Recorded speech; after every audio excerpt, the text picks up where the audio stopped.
আপনারা যারা বিএনপি নেতা ইলিয়াস আলীর অপেক্ষায় আছেন, তাদের জন্য দুঃখজনক সংবাদ। তাকে অনেক আগেই হত্যা করা হয়েছে।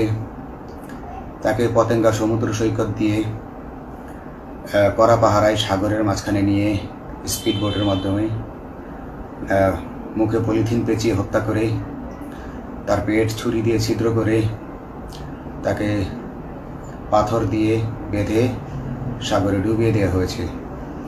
শুধু ইলিয়াস আলী নয়, অনেক নেতার সন্ধান যারা আজও পাননি।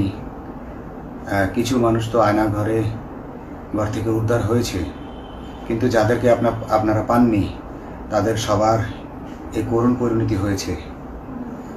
আমি যদিও তারা এই কাজগুলো অতি গোপনে করত এবং র্যাবের অন্যান্য শাখার কর্মরত